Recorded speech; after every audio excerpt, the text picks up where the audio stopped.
You see them online, real estate entrepreneurs. But how are they doing it? And what are they doing different? We've got the answers. This is the Real Estate Block. Interviewing real estate entrepreneurs doing consistent real estate deals. If you want to be a real estate entrepreneur or you're already in the business, we've got on the pros that give the secrets and strategies to make it happen. This is the Real Estate Block, and this is your host, Aaron Gaunt. All right. Welcome to the Real Estate Block podcast, where we bring on guests to ask them the hard questions by taking a deep dive in how they built their teams, marketing strategies, systems, and processes, and on how they built a machine that spits out consistent deal flow month after month. Where the value given during this show will help you find and create consistent real estate deal flow. Today, I have Max, a good buddy of mine. Hey, welcome, brother. Thanks for coming. What's going on, Aaron? Well, thank you, brother. I appreciate you for having me on, and it's an honor, man. I know we've known each other for a while, and thank you, man, for having me on. I appreciate it. Absolutely, yeah. We've known each other for pretty much since I've started in real estate. Yeah. Max, tell us who you are, what you're doing prior to real estate, and why the heck did you get in this crazy world of real estate? Man, I don't know. No, I'm just kidding. I'm deciding. I'm probably gonna quit now. Yeah, probably. You got me at the right time. But so I found out about wholesaling back in 2015, right, when the market wasn't as crazy, and actually the market was appreciating, from the crash in 2008 and 2013, 2014. That's when prices started to get back. The real estate market started to make a turn. But before that, I was always involved. I always wanted to have my own business, right? I always wanted to be an entrepreneur at heart. And I've tried my hand at everything. If I sat here and tell you everything I tried, you'd be like, what the heck? You tried that? And so, and it came to a point in my life, probably, I would say around 2011, excuse me. I really didn't know like what direction or what to do. And so my stepdad, who had been working in construction, he did commercial plumbing, right? And so I was like, you know what, at this point, I don't know what direction I want to go. I don't know what I want to do. So I was like, let me just go get a job so I can pay the bills, right? Let me go out there and do some work. And so that thing turned in about 4 years. Actually, it was crazy. Yeah. So it turned about 4 years. And then again, being that I was, had that entrepreneur bug, excuse me. I always wanted to do something. I knew I didn't want to be the norm, right? I always thought of like there's something different for me. And so a friend of mine who was involved in real estate, I actually reached out to him and I said, hey, when I started seeing things get better, I reached out to him and said, hey man, he goes, are you considering getting into real estate again, or what's going on? You see the market's changed. He's like, you know what? He goes, the market, it is changing. I actually have considered. So I reached out to him and that's where the journey started. And what I started doing is, because when everybody thinks about real estate, it's usually like you buy a property, then you got to fix it up and then you sell it, right? When it comes to investment, we don't know all the other strategies, right? Such as wholesaling, creative, and all that stuff. So what I was doing is I was actually started doing the research, and I would go on websites like Craigslist and this was before like Zillow got big and all that. And I would see these postings that said, hey, this property, you could buy it as is. You just got to have the cash in 7 days and close. And I'm like, what? Where am I going to have this cash like to pay, $150,000 for a property? So and then I didn't know this, but now obviously I do. There were wholesalers that were listing these properties. Mm-hmm. And so that's kind of how, I started that journey, and I was running into a lot of dead ends. And then one day my mother-in-law, she saw that I was interested in real estate. She's like, hey, why don't you call the agent that sold me my house? Because she knows a lot of investors. And, if you want to do that part, she can definitely connect you with the right people.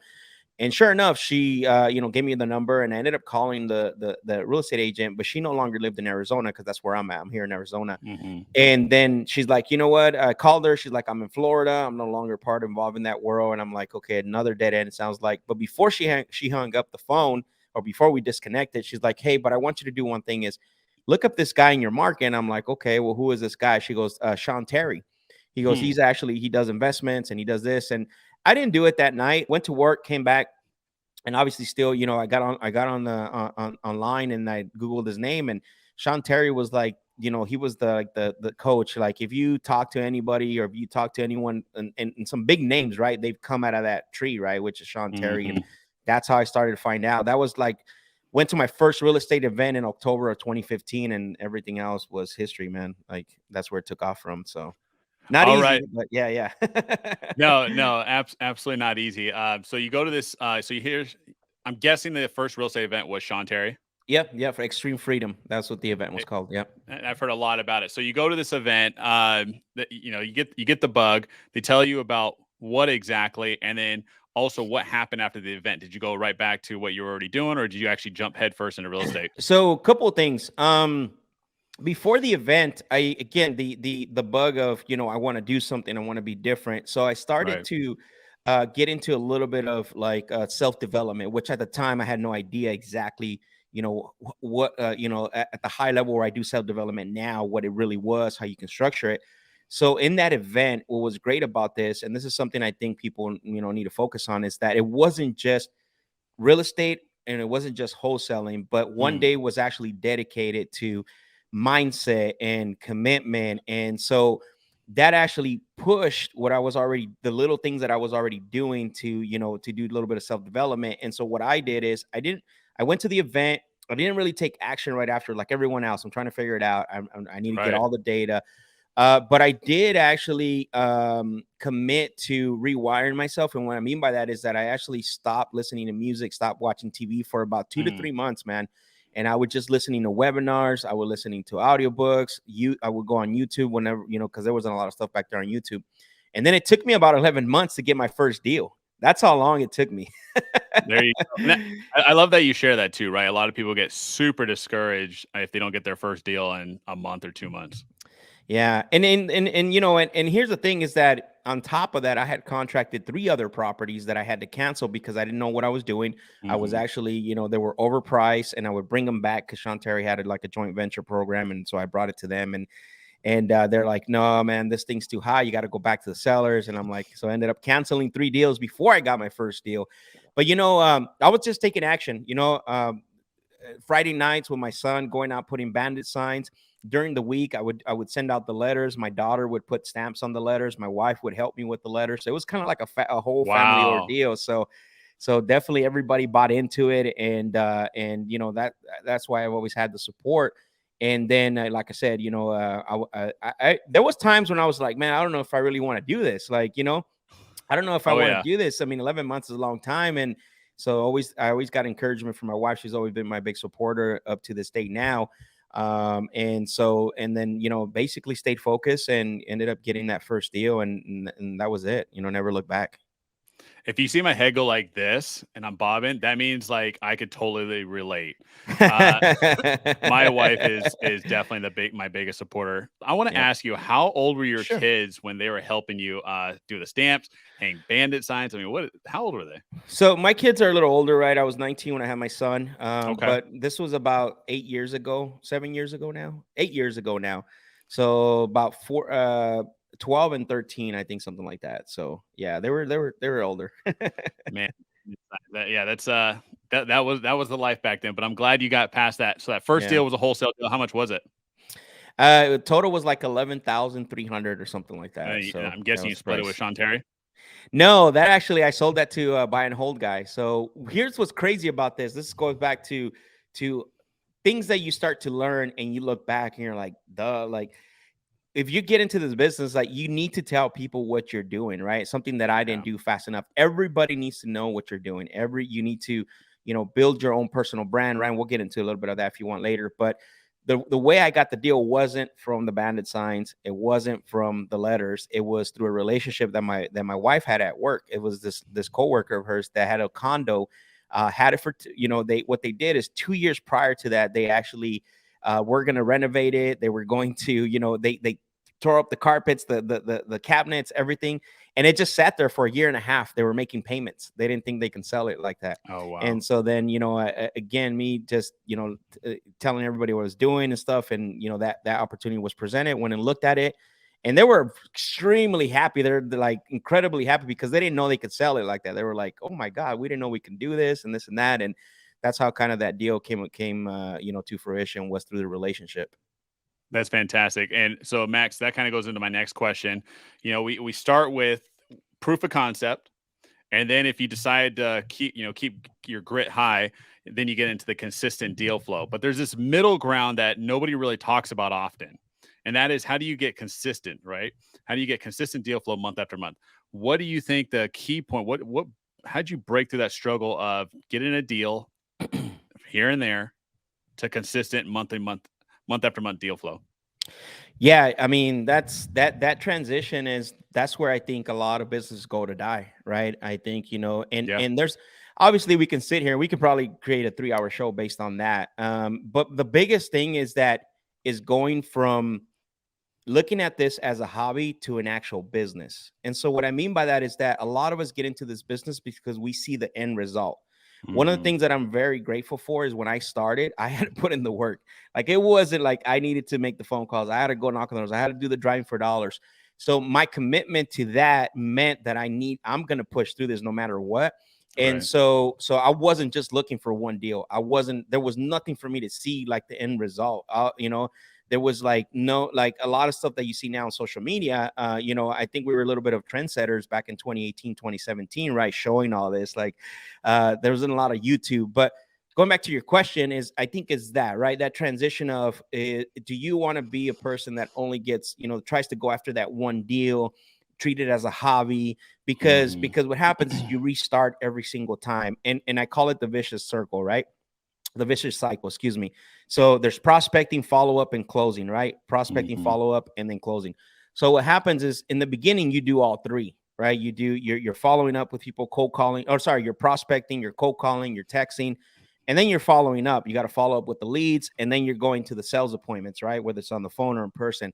You're doing all three. So at some point, in order for you to get consistent deal flow, you got to figure out like, hey, one of these is going to suffer, or two of them in the beginning, right? It's going to suffer.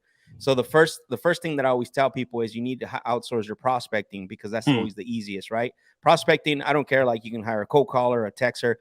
You can never. Most people, for some reason, want to outsource acquisitions, which is the dumbest thing ever. Like, you cannot. You know this. I mean, you obviously. I think that's probably, you still do it now. I'm assuming. I'm not sure, but I still do it now, right? But yeah. So that's how you start. But again, that goes back to what I'm saying. That's only one part. Is you got to look at it as a business, but how do you do that, right? Is building relationships. Got to bridge the gaps, with relationships that get you to a point where you want to actually treat this as a business. And I can tell you, that's one of the things that I made a mistake on when I first started, is I didn't build relationships fast enough, because when I did that, that was the transitional point, is that when I started building the relationships, those were the bridges to the gaps, and that's how I started to be able to get that consistent deal flow, because I now knew what I needed to do in my business. If I was struggling in something, I reach out to somebody. If I needed to information on something, I would reach out to someone, and that's what's helped me to to get that consistent deal flow. Obviously, we can get into like marketing, if you want to spend more and things like that, but I think looking at this.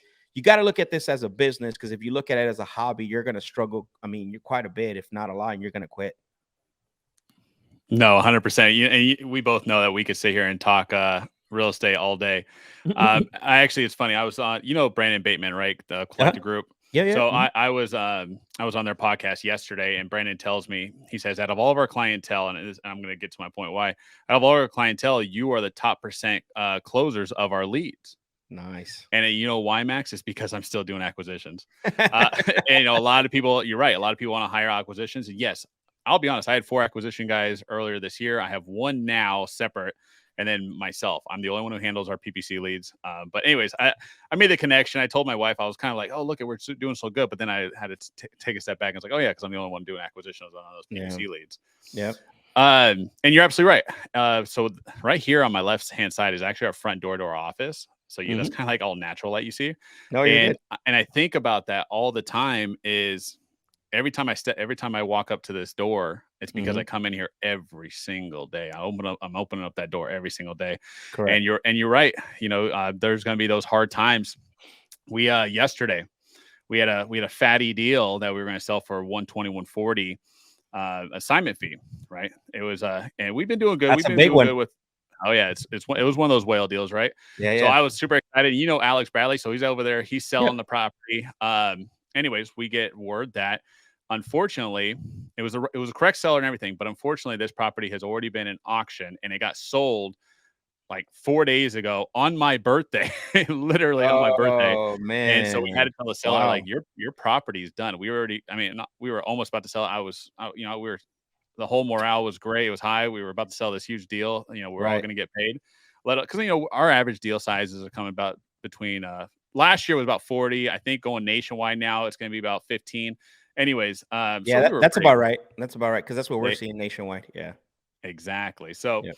other than that, no, that's fantastic. I think you hit it right on the head. What creates from a deal here and there to consistent deal flow, Yeah. Max? And the other thing too, one more point is No worries.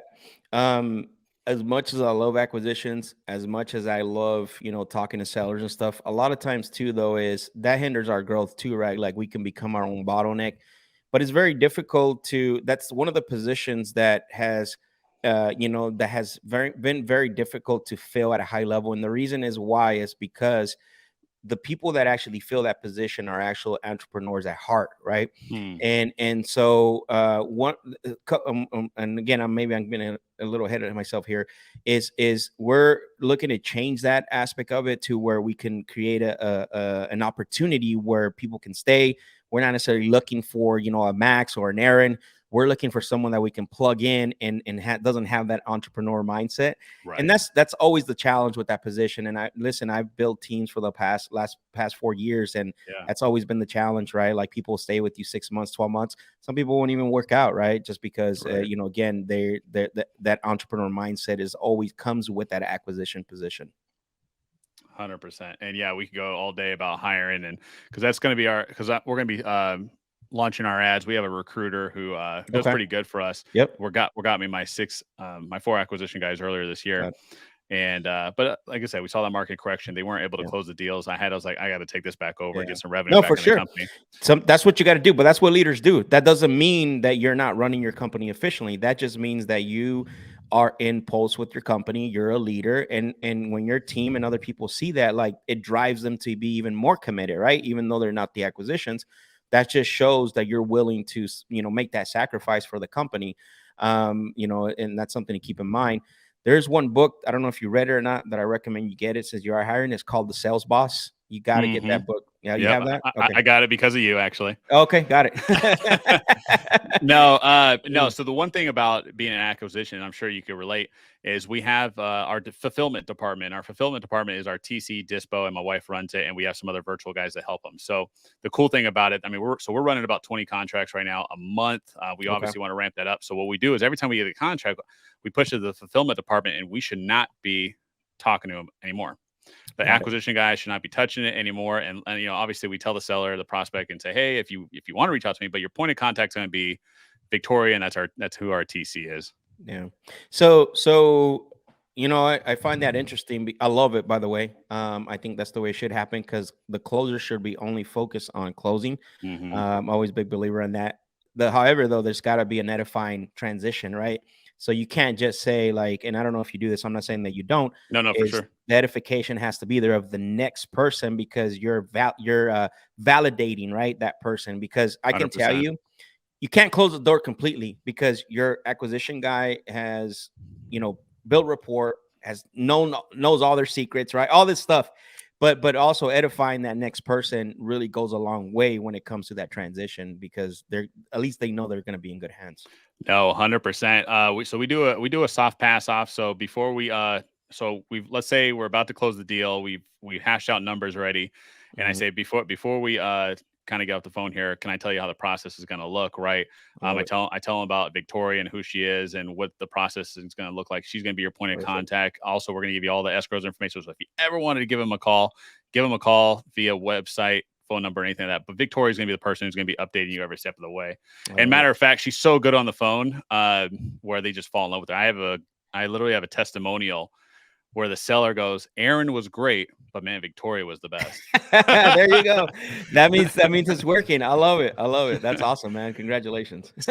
So Max, let me ask you this. What does your team look like now? So right now, we restructured a little bit. Obviously, I was in a partnership for 4.5 years, and then obviously that partnership kind of we went our own ways and stuff. Which so this last year was more of a rebuild in the aspect of how do I want this to look like? Because building high level teams in 4 years, you learn a thing or two, right? You learn what Mm-hmm. not to do, and you learn what to do. And Right. so the idea was like, how now it's not about how I'm going to do this, how do I want this to look? And so at first, do I get an office, do we do this? And so right now we're all virtual, right? Like all of us we're not coming into an office or anything. So right now it's myself, Ryan, and I partnered up. Ryan Overcash, so he's my business partner right now. So me Okay. and are working together. And then we have three acquisition guys. So we have Oh, well. two acquisition guys, and then one's the junior acquisitions. So we're training him up. He does some lead management work. And then we have VA that helps with Dispo. Ryan's kind of filling in the shoes of Dispo. We just before this call, actually, we interviewed someone for the disposition position right now. But it's very tight team. We're trying to build a Navy SEAL team. I always say, like, you don't Nice. need you don't need 50 people. You just need 5 to 6 Oh, yeah. really good people. Navy SEAL types Really good people. to Yeah. make a difference, right? And so we're building the infrastructure. It's there for such short period of time that we've been doing this. We've been getting up to speed. But again, you obviously know the backstory, and we didn't start from zero. And the Right. relationships we build during the years have really helped right now. And man, we've been busier than ever. It's crazy. No, that's awesome, man. So your acquisition guys, everybody in like house and office, do you got is your acquisition guy at his own house locking up deals? What does that look like? Yeah. So yes, they all work from home. They all Oh, have wow. their own workspace. It was a little challenging. I mean, it's not something easy that you can do, right? Because the Right. motivation level and things. So, Yeah. one thing that we have a saying is that batteries have to come included, right? When you work with us, we're not looking to supply batteries, but we're definitely looking to supply, the material to make you successful. Mm. So we do maintain quite a bit of connection. Like, I'll give you an example of the breakdown during the week. So like Mondays, we have our normal Monday morning meeting, right? And then every single day after that, it's a morning huddle at 9 a.m. And then there's a 2 p.m. check-in. The 2 p.m. check-in has nothing to do Mm. with business. It's just a check-in that Ryan does with them to see where they're at mentally. It just to break, Okay. kind of get Every them single out of day. that. Yeah, every single Oh, day, wow. every single day, get them out of that mindset of like, hey, not really talk a lot of business unless they have something to talk about, but more of, hey, what's going on, guys? How you guys doing? Just get them away from being locked in and being at their home. That's worked really well so far, and I think we're gonna just make it better. Right, have topics and stuff, but we're always in connection. We're connecting through, various platforms as well. So, yeah. That's awesome. This is kind of just a little joke. So I bought recently these little decks of cards with Mhm. like questions on them for couples cards, Nice. adults to kids cards, and just conversational stuff at the dinner Yeah. table. Right. Right. And so I thought, it would be fun. And me and my wife were doing it yesterday, and we had some pretty good conversations. And I thought that would be pretty good now for sales boss to acquisition guys. Bring out the cards, just in case like you run out of stuff to say. Yeah, yeah, I Uh, love that. No, that makes sense because you're right. You know how it is, man. Like, with salespeople, you have to create games, right? It's an ongoing process. In they it's just that's the way it is, or they get bored. They'll go right. find something else to do. So Yeah, Max. And I could learn a lot from you. So one thing that we do, and what we're going to be solely focused on this year is culture, culture, culture. yeah, And I know you've seen this. So I feel like wholesaling companies, we do pretty well when it comes to revenue with the amount of deals that we'll see when you look. But then when you look at these real estate agent teams, um, there's so much culture there, yeah, but you see these buyers agents and these agents in the company that are just so into the company, so into the team, but they're not really making any money. I mean, some of them are, but most of them are, let's just be honest, they're not. But no, they're so no, dedicated to this team. So I thought, and we have some agents on our team as well they always talking about their so I say, hey, I want that to be us. I want somebody to yeah, come in and be like, I want to create this, even to the fact of that I don't need to get paid, but Mhm. instead, right, you will get paid through our company pretty well. So yeah, so for us though, in this year, 2023, because we saw the market shift so hard and so dramatically, I am at the moment requiring everybody be in-house. Like I'm calling it all hands on Yeah. deck for this Mhm. year Right. because I need the culture to be high. I need Yep. communication. For example, in our fulfillment side, TC and Dispo are constantly hearing each other talk, Yep. and they need to keep talking about the properties and what's going on. So I definitely needed that to be inside. Yep. My acquisition guy, I've always noticed that they're able to get deals quicker in the beginning because I get to hear and we get to, and I hate micromanage. I try not to, Yeah. but I get to hear it a little bit. Yesterday I pulled all the guys out and I said, all right, push-up time. And it was just like in the middle of the day.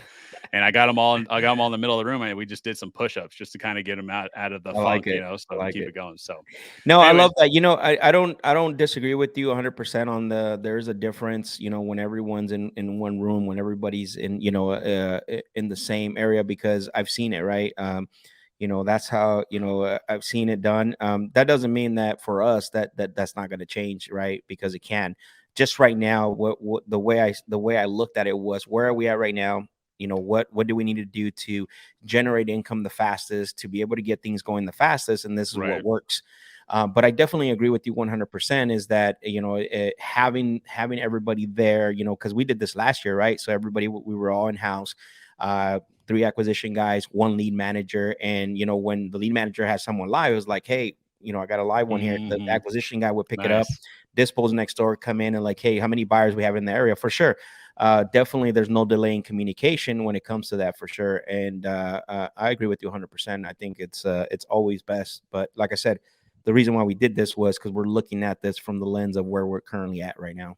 But I mean, you got that constant Oh communication. yeah. It's not Yeah. just like on Slack or WhatsApp or whatever. No, You no. got that. So I like that. Yeah. But Max. going back real quick, I want to touch on something, with culture. The reason why you see that with brokerages, where you see like they're always out, right? The happy hour and going to events and stuff. They That's not necessarily culture, right? Those are Hmm. outings. Those are like, which those I believe in. We didn't do enough of, actually. Okay. When I was partnered with Steve, we should have done a lot more, because Right. it does create a bond, right? You get Mm. outside of the space that you're in, outside, and people, they open up a little bit different, right? Right. However, though, that doesn't build culture. What builds culture is your core values, right? Your core Okay. values, and not only your core values, but you got to have, first of all, what's your mission statement, right? And then the second thing is, what's your focus statement? So those are big things. So that's what actually builds culture. So when your new team member comes in, or the accountability comes in, those are the things that the everyone has to live and die by, right? Including the owner, Right. right? Your Right. your your your your core values, your focus statement, and then again your mission statement, because those are 2 different things. And that's and the people that come in have to fit those molds, and that's how you start to build the culture, because now they have something to look up to and live to. Max, can I put you on the spot? Yeah, go ahead. What are your core values in your company? Yeah, sure. Number one is growth mindset, right? We're a big believer that, if you're not a believer to work on yourself, then you're not going to survive, right? I Right. think that's number one. Like, I know, as cheesy as social media has made mindset, I think it's the most important thing, right? Because we all grew up with weird belief systems, right? That we need to get over. Yeah. The second one is integrity, right? I think that's huge, right? Do the right thing when no one's looking. I think integrity goes a long way with everything. I think it matches everything. The other one is others first, team. That's always been my motto, right? Is putting team members, right? Working with team members, looking at, putting them first, as far as like, and in the book Sales Boss actually talks a lot about this. Mm. And then commitment. That's a fourth one. I think commitment for me, that's my personal one. I think commitment has to be there, because if you don't have commitment, you're not going to, do the work at a high level. And the last one is urgency. If you don't have the urgency, then all the rest of the stuff is not going to work. So yeah. Hey man, I'm glad. I don't think I've ever heard anybody else say that, but that's ours too. Is have a sense of urgency. Okay. Yep. Urgency. The focus statement that I came up with was solve more seller problems. So Hmm. what you do when you create a culture, when you create a focus statement, is that I can go now to Aaron and say, Aaron, quick question for you, man. So how does that solve more seller problems, what you're doing right now? right? So I don't need to make up things to hold you accountable. Right. The core values, the focus statement, the mission statement already does it on itself, right? And I can tell you, we've had people try to work with us, and I think the fastest guy that ended up getting fired was like 26 days. 28 days, and again violated the growth mindset. Gave him a book that was going to help him with the position, and never read it. Dude, I I love that you said that. So I'm not gonna put my own team on my own guys on the spot, but I think I am now. So it was just yesterday actually. I gave him 2 books. Super excited. I because of you, one of my books, I literally have a drawer right behind me that is loaded with the book asking questions. Yep. Right. I got a bunch of those books. When you showed that to me 3 years ago, that literally changed my life. Anyways, I gave it to my recently new guy, and so I hear him talking, and I'm saying, hey, we need to change this up, probably tweak this. You did good here, right? Hey, let me ask you this: have you read that? Have you started the books I gave you? No. I was like, what are we even talking about here? So, so anyways, one thing too with training, obviously training is huge, right? You want to have a SEAL team mentality, and what do they do is constantly train. I was in the service with myself, and that's all we did is train, right? And then I went in the fire department. It was even more training because then, we were training. You're always on standby, right? Ready to go. Exactly. Yeah. We did more training than we ever had calls, right? It was just train. For that, when that time, it was just, muscle memory. And that's how I think you already know this, how sales is now. It's literally muscle memory. We know all objections. We know what to say next. We know what to listen for. We know how to pause, right? So when you train, it's just going to be muscle memory. Max, let me ask you this. In your business right now, so we got to kind of take a deep dive into your team. What does your marketing look like right now? Yeah, we're sitting in a very unique position right now because of the brand, right? The personal brand. This is why personal branding is really important, right? And I know a lot of people, they're afraid. They're, they don't like, putting themselves out there, sharing their story. I know you're doing that a lot, and you've been doing that. You're doing that even more now. Obviously with this podcast is great, because you become a sense of an authority figure, right? Quote unquote. Now, there's a lot of shady characters out there. Let's be honest, right? More than what we want there to be. Yeah. But if you're genuine and you're sharing your story, and so fast forward to where we're at now, your question about what are we doing for marketing is that I am not paying anything out of for marketing right now. We have what we call in-house partners, right? And because of the brand that we build, we have people that are in other businesses that want to be in real estate, but have no time to run operations. They have no time to be able to, sit there and say like, hey, I want to build everything out. I got to hire. They say, hey, Max, we know that you're the guy, the closer. We know that, you got a sales training. We know that you're the person. And so they actually, we have, let me see, 4 people, I would say right now, that are actually funneling leads through us. And that's through SMS, through cold calling. And we're getting ready to open up PPC. So that's what's been happening right now. Now, obviously, we're doing a profit split, which is okay for me, because at the end of the day, anything we make on it, whether that's 50% or 40%, it's an infinite return, right? Besides the time and everything else. Right. But that's what we're doing right now for marketing again. But that goes back to building a brand that you can trust. I've actually, believe it or not, Aaron, I had to say no to more people because I've had people already come up to me. And not only that, we've built out one thing that we did really well that positioned us to survive and to thrive is last year, in the beginning of towards the middle of last year, we started building out our joint venture department. And so, hey, come work, hey, we don't want you to send you. This was our message. Check this out. While everybody was saying, send me your deals, we would say, don't send me your deals. What we want you to do is we want you to go, come partner up with us. We're going to show you how to lock up the deal. You're going to work with our acquisition team is going to lock up the deals for you. Our disposition team is going to show you how to sell it, and you're going to see the transaction from A to Z. So that opened up the floodgates, right? And so even up to now, that's the one bottleneck right now. And that's why we had an interview earlier today was for disposition. Cause dude, we got like 11 deals right now on an investor live that we're trying to move. And we got people lining up right now that want us to move deals for them. But that's been the whole, right now, that's what we're doing for marketing is we're partnering up with strategic partners that understand and have somewhat of a business sense, because you can't just get someone emotionally like, how come we're not getting any deals? Like, but Right, yeah, right. that's what we've been doing, brother. We've been blessed enough to build a brand that we can, that relations have trust us. And I can name some of them and you would know who they are too. Yeah. So No, dude, that's incredible. And I mean, you did it right there. And it's literally in the book with Alex Hormozi's book, $100 million offer, right? yeah, Lead with value. So you're correct. leading with value, dude. Correct. Yep. And that's exactly, and again, everybody, they trust you. They know you're Yeah. the closer, and they're just giving you, man, that's a very, very cool strategic way. And if you're listening to that, lead with value, and it will come. The revenue Yeah, will come. I think on top of the leading with value is just be genuine, man. Like honestly, like I can tell you when I watch your videos, right? I see that you're genuine when you post about your family, right? There's genuinely you're providing value. You're showing your story, right? Same thing, right? That's and that's one thing I've always learned, and it could be from a foundation, maybe internally, but I don't ever change because of something, right? I've seen this so many mistakes where people are changing with the times and the trends, and I asked this with, I don't know if you know Al Nicoletti, the attorney out of Florida. I did a podcast with him, really big, Okay. real nice guy. I should connect you with Nice. him so he can be on your podcast.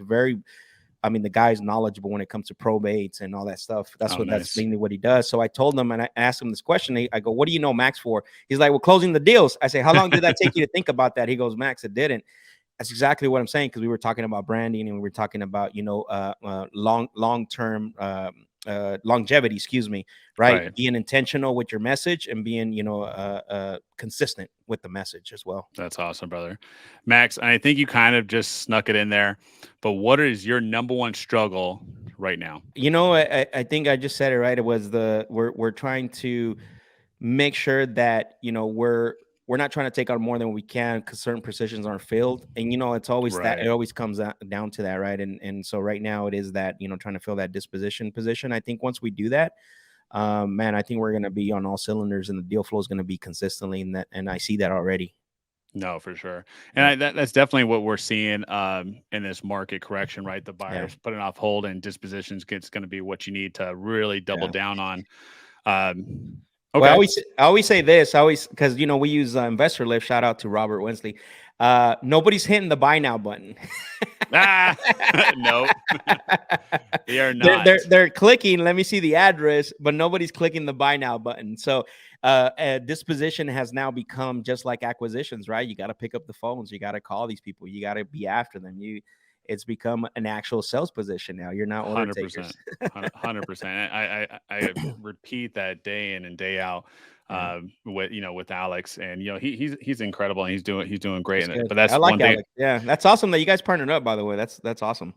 And you know what it came out to is when I kept posting, I said, hey, we're looking for acquisition guy. We're looking for a dispo guy. And he came to me last year and said, hey, I would like to talk to you more about this dispositions position. So yep, came on, liked it. He said he made the most money he's ever made in his last year, and he wants to, and he's going to double it, and he's going to double it this year. So we had to have a conversation though. I said, if we're going to double it this year, you got to, because he was kind of like hybrid in and out of the office. Yeah. And I said, if we're going to double it, you need to be in the office. We gotta. I mean, it's game time. It's all hands on deck. Game time, yeah. I mean, no, for sure. I think that's awesome. And you guys can do it. One thing I would say is start branding your guys yourself. I know I know you have who else is in your market? Dean, I think, is in your market. Is he? I don't remember. Okay. I don't know. Oh, okay, got it. But anyways, you guys should, especially if you have, a way to help people, right? I think it'll increase your revenue, adding that source if you haven't yet, which is a joint venture stuff. Obviously you got to do it, very strategic and build it up. No, we're actually, I would say we're, just getting there. So this 2023 is definitely, as you already saw, that we just kind of started the podcast, started the branding. So, and, we have our followers and stuff, but I see 2023 where we try to get, pushing that train, right? We all know the train is going to take a lot to get going, but I think mid-year, I think it's going to start chugging and chewing. And I think 2024 is when we'll start really launching all of our stuff when we get that following. Nice. So, but I love it. That's why like I said, I couldn't be more thankful for you to be a part of the beginnings of what the Real Estate Block is going to be and what we want to be. Is this the first podcast of the year? No. Hold Hold on. No, you're right. Oh, sorry. Yeah, recording. Let's go. And yeah, when I first started, I like my camera was all like fuzzy. I didn't have this mic, but I mean, you just have to hit record and go, right? That's it. Yeah. So I was doing it with when I first started the Closers Lab. I had a little webcam, right, and then I went over to a little Sony SV, and now I got this like Sony Alpha 7 III. My son was like, "Get that one." There you go. Oh well, and so yeah, I have I have a little webcam right now, but it was funny when I first started. This is gonna sound so stupid. When I first started, I would do a couple podcasts, and I look so blurry. You can see some of my old videos. And I was like, why does it look so blurry? And so my wife comes in and she's like, maybe you got to maybe there's like a focus or something. It does, because when you look at it, it doesn't look like there's a focus. So I looked at there's a freak. You got to turn the little lens or something. And now I look super crisp. That's funny. Yeah, so awesome, Max, as we see the market correction, what are your and your team's strategies to get through this recession and then coming out the other side even stronger? One of the biggest things, especially right now, is adding, besides continue working on your craft, because the biggest thing that I saw is a lot of companies that folded or that closed down or temporarily on a temporary leave, right? Because they'll come back eventually when things get good. Is that they didn't actually work on their craft. They became order takers, right? And I've said this before, like, a lot of people became order takers, especially in acquisitions position. They didn't work on their skills because they didn't need to, right? You can buy a property at X amount of ARV and then sell it for higher, right? Because you had all these people like overbidding and stuff. But when the interest rates went up, and we saw that now, and that's a whole different ballgame. And those people that didn't build the skill, that didn't work on a skill or work on their craft like you do, right? And myself and our team, we were able to survive through that because of the skill set. However, right now, skill set alone is not going to help you. You got to add other tools. And so what I mean by that is that, if you're only doing wholesaling, you're still going to do deals. But I think it's going to be a little tough to, push the envelope if you're trying to double your deal flow. You got to now add creative. You got to add seller finance. You got to add, it's not my favorite tool. My favorite tool, which is Novation. That if you can as well too. I rather do creative than an innovation deal. But definitely, I think adding a little more tools, adding more tools, to your tool belt, and continuing working on your craft. And I think who you can see right away, like who's no longer posting, right? Like who's no longer around anymore, and it's sad to see at the same time, because you want to see everybody win. But unfortunately, if you don't pay attention, you don't work on your craft, you don't continue. The second thing is third thing after that is the relationships, collaboration. I think that it's going to require a lot more than that. And we're doing that quite a bit now. We're collaborating with people all across the nation. So, yep. No, 100%. That's definitely what we're going to be focused on this year is relationships. And that's why I was so happy to start this podcast, because now just through this, yours and my relationship is now stronger. 100%. And just like, I know you've been bringing people on. You had Ryan Zolan on yesterday, and it's just by doing that, giving people like almost a pedestal to be like, hey, let's hear and tell your story, drop these gold nuggets. And exactly.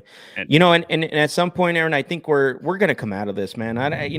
Real estate.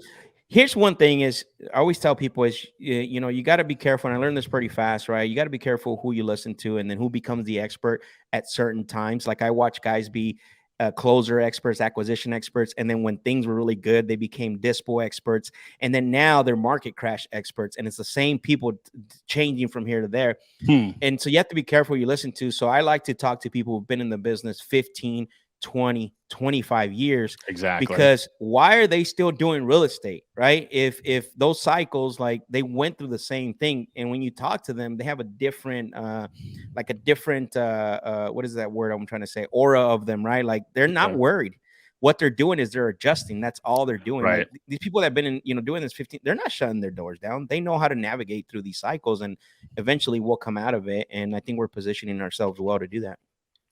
No, 100%. And that's why I have that question here on the list, because, there is, when you get into real estate, you got to think of the 20-year mindset, right? That you're going to be in this business for the long haul. If you thought you're only going to be in this business for 2 years, then yeah, you're gonna get crushed. It's funny you say that because I take it even more granular, and the one way for when we do coaching and when we do training, one thing I say is like, guys, everything you do today, every day, you got to look at this. Everything you do today is not for today.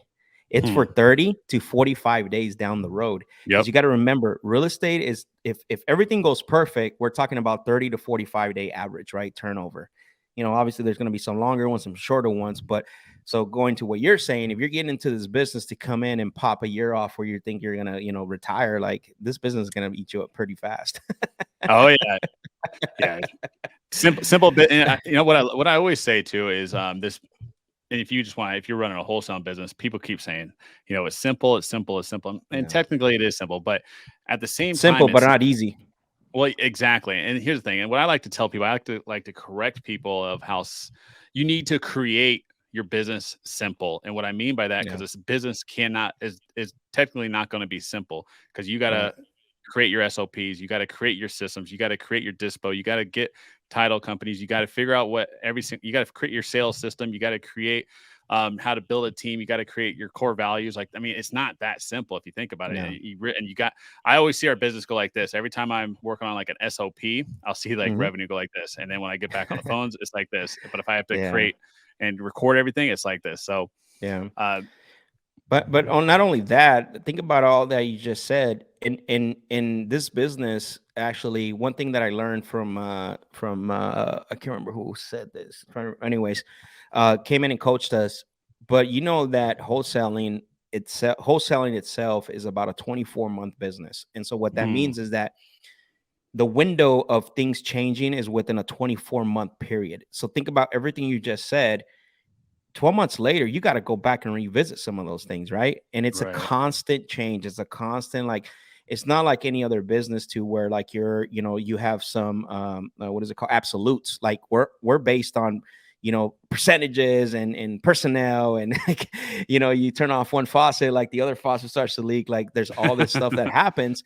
So definitely it was interesting to hear him say that. And I can't remember, I'll have to tell you later who it was, but said that you got to look at this as 24-month period increment. I love that. Yeah. And that's the whole point of, like you said earlier, surrounding yourself with other indivials, putting yourself in masterminds, figuring out what's going on.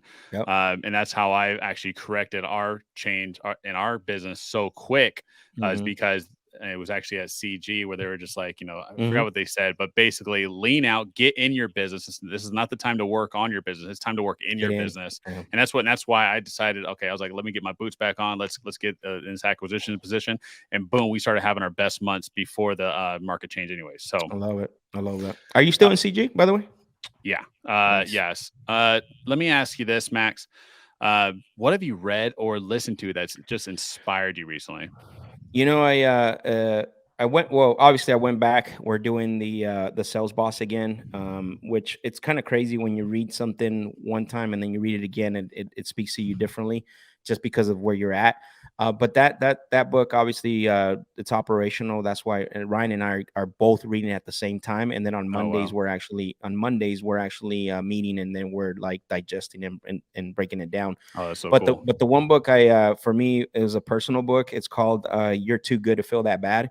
And the reason I started that book, it's actually, I can't remember the author, bro. I just started it, but I'm halfway through, excuse me. But that book talks about he's an entrepreneur at the highest level possible, and basically he's such a driver that in his mind that he's doing so good that his body is starting to break down so bad. Oh wow. And so it's something that that doesn't get talked about enough, right? And he went and did all these tests, and they're like, hey dude, you don't have nothing wrong. You're driving yourself, to the ground, and your stress level and all this stuff. And he didn't believe that. And he kind of went on a search, and basically that's what it was, because, our mind is very powerful. Like our mind will never shut off. Right. But our body can't keep up with it. So it was something. And the reason why it related to me was because, a lot of times our mind just goes. Right. After my partnership, I didn't have time to decompress. I didn't have time to do any of that and, figure out what I want to do for myself. I just did what I know, which is work. Right. I just did what I know best is work. And it caught up to me or I want to say like in November. And what's weird? That book got hit. The algorithm hit me with that book through an ad. Oh, there you go. And I was like, oh, that title seems interesting, and I clicked on it, and then I was reading through some of the example pages, like, and I started reading it. But that one's been impactful. That's awesome. I'm glad you share that. At Yeah. first, I was going to say that sounds like something my wife would say, because I think we as entrepreneurs and men of our family, leading our family, we beat up ourselves a lot. Oh yeah, Even 100%. though our wives, just like you told us earlier, are going to constantly the ones they're your biggest cheerleaders. Oh, I mean, 100%. you can't. I mean, I am so thankful to have, and I know you're experiencing the same thing, to have the wives that we have, just to cheer you on, Absolutely, especially man. on those down days. And like you Oh, said, absolutely. mindset is everything, and something that, and we say Alex, he makes fun of me because I built a gym at my house, Mm. right? And he comes over, and in the gym in my garage, there's no motivational stuff on the on the walls, because in Right. our office, if you look behind me, I got these I see that. posters all over the office, because I want people to know that it's all up here Yeah, to keep pushing 100%. through. So Yeah. anyways, yeah, and I know that that's also for my team, that it's going to be about mindset. Of course. Well, you got to create an environment that generates that mind, that, if they're looking this way, then they see that it might be something that speaks to them at that moment. Whatever it is, we have that in here too, but definitely it helps, having those things around.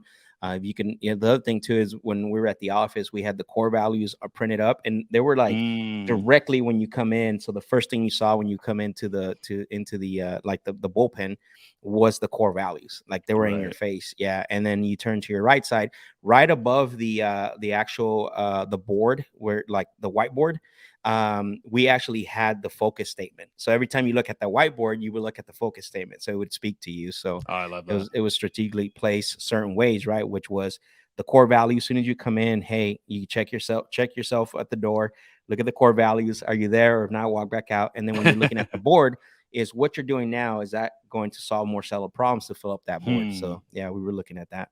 There you go. Hey, Max, well, we could talk all day. Let me ask you this. Man. Where can people find you, Sure. to bug you, to DM you, to figure out how the heck do I solve more seller problems, and how do I create my seller skills? Yeah, of course. One thing is, I'm very active on Instagram. You can see my handle there. My handles are the same all across the board: Instagram, YouTube, Twitter, TikTok, on Facebook. So my handle doesn't change for either one. It's all the same. Real Max Jimenez. You can shoot me a DM if you need help with anything. If you're interested in increasing your sales skills as well, I do have a sales intensive that I do once every other month. 3-week sales intensive, and then my YouTube channel. I highly recommend. Listen, I don't have nothing to sell you. My sales intensive, I only allow about 10 people to get on there that I see that are ready. I don't try to sell you just to sell you. But I can tell you, my YouTube channel by itself has created more closers than I can think of, man. I have about, I would say, 50 to 60 hours of just live calls and negotiations, and not only like at a high level, like stuff that you probably have seen. So I highly recommend people go to my YouTube channel. It's actually Max Jimenez, or you can search it through Real Max Jimenez. All right. Well, I don't think you also dropped the Closers Lab. So yeah, on his YouTube channel, check Yeah, out the Closers Lab. Yeah, appreciate that, man. Thank you for reminding me. Awesome. How could I forget? Awesome, brother. Well, hey, we'll see you next time here at the Real Estate Block Podcast. I appreciate it, man. Thank you.